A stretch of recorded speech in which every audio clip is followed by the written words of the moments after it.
Hi and welcome to my brand new YouTube channel. To give you a little background, my name is Rhea. I am a freelance content writer, or I was. I am not currently pitching for any projects right now. But otherwise, I was born and I grew up in the city when the pandemic hit. My family and I moved to our vacation home in the mountains, and for reasons I can't explain, we've been here ever since.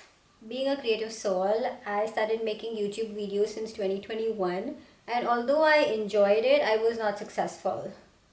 So I started this new channel because basically I failed at my old one, and I think I failed at my old one because I gave too much of a fuck. Now you must be wondering that this sounds so illogical, because if you love something like the way I love creating, you should be giving too much of a fuck, right? So how did this have an opposite impact on me? Let me break it down for you. See, I am an extremely creative soul and I become deeply unhappy when I'm not creating. So when I moved to the mountains with all my extra free time, I decided to express myself through YouTube. And like everybody else, I started on a whim, so I started out messy and unplanned. But unlike everybody else, I did not eventually niche down. See, I always had this backlog of thoughts about life, my life in specific, my experiences, the stuff I've been through, the stuff I've seen. But at the same time, I was so consumed by the fear that what if somebody I know stumbled upon my videos? Like, what would they think of me? What would they think of me through my videos? What would they think about my videos? Even if it was on some level, on a subconscious level. But either way, that fear really consumed me. So I felt like I had to make a choice. Either it was be authentic or play safe. So I decided to play safe. Now at the time I was binge watching videos of creators like The Cottage Fairy, Alia Zahita, Isabel Page, Moya Moheni, whose videos were so nice and calming and soothing. So I thought that for me, playing safe was like just replicating what they were doing, like capturing aesthetic moments, your life. But the thing is, although I live in the mountains, my life is far from being aesthetic. I mean, I don't have access to rolling meadows and beautiful fields, or even if I do, 90% of the time the terrain is so bad that you can barely stand, let alone a camera stand. And if you do by chance find a place, chances are it is inaccessible by car, so you have to walk all the way.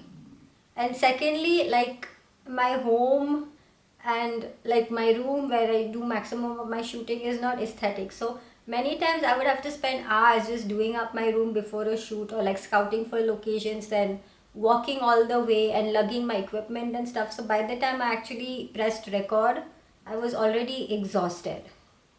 But still, I still enjoyed it because I was still getting to be creative and express myself. So it wasn't like a bad thing for me, but it just that because it was such an exhaustive process, in a way it discouraged me, and because of that I was putting out far less videos than I would have liked, because shooting that way, it was just not, it didn't come easily or naturally to me.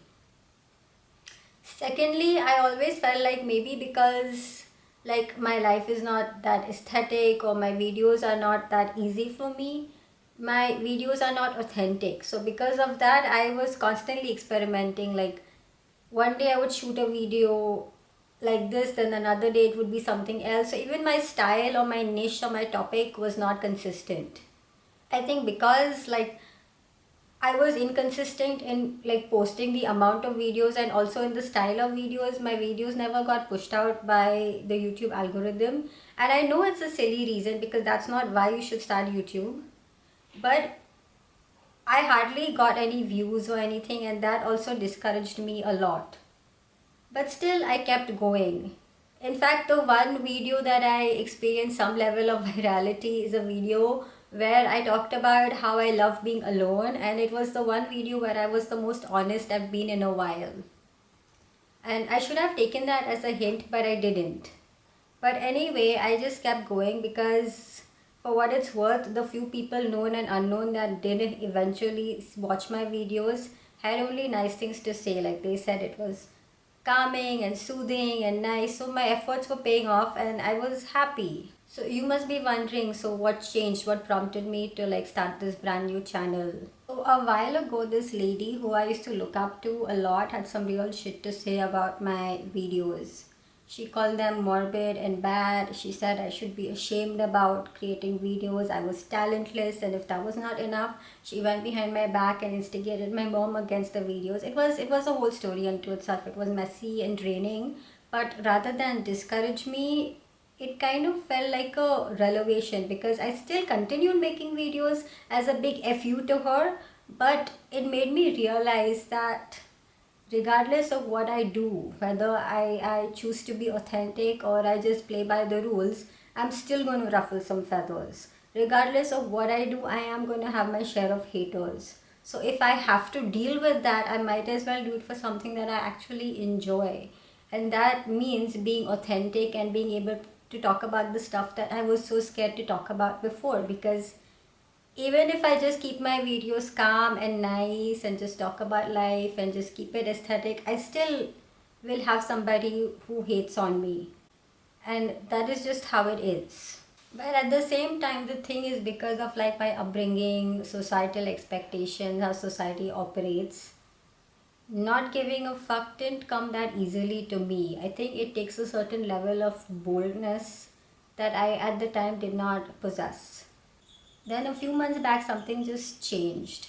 There comes a point in your life where you just like sit with yourself and you think about what works for you, what doesn't, what brings you joy, what causes you pain, what are your choices and the outcomes they lead to. And when you get real about this stuff and you start being honest, I think you experience what I like to call a sense of internal awakening. When you experience this internal awakening, it gives you an immense sense of clarity about yourself and your life and your choices. And when you experience this sense of pure clarity, all the shit that was once holding you back, the shit that was holding you down, suddenly feels extremely irrelevant, like it just melts away. And when that happens, I think you find your originality and you find a sense of self. And I think when you experience this change of events mentally in your mind and you become self aware, you become bold. And when you become bold, you stop giving a fuck. And that happened to me a few months ago. In my journey of self awareness, I think I'm somewhere between the person I used to be and the person I'm meant to be. Like, I'm not there yet, but I know I'm on the right track. I'm no longer the person I used to be just some time back, and I'm kind of happy about that. And I think that's why I've like just recently entered into my I don't give a fuck era, because I really don't. Truth is, I also realized that no matter what stage in life you are, there are always going to be people who don't like you or don't like the stuff you do. Whether if it was not for this woman, it could have been like another woman. To make everybody happy, to please everybody is not humanly possible. You're always going to have somebody who doesn't like you. You're always going to ruffle some feathers, regardless of what you do. And so the weight I felt in caring too much about what other people thought in proportion to the reward it gave didn't feel fair. It felt like an unfair, unbalanced deal. And it wasn't worth it. And the idea of just embracing who I am and being authentic and being honest and not carrying the burden of like making everybody happy feels extremely freeing. It feels exciting to be your own self. And in reality, not giving a fuck doesn't mean like you have to be disrespectful or hateful towards other people. I would not in any way promote that or encourage that. There are certain limitations in society, but at the same time, it also doesn't mean that there are not going to be people who hate on you. It only means that you've developed a boldness and the ability to face and deal with those kind of people because you're no longer afraid.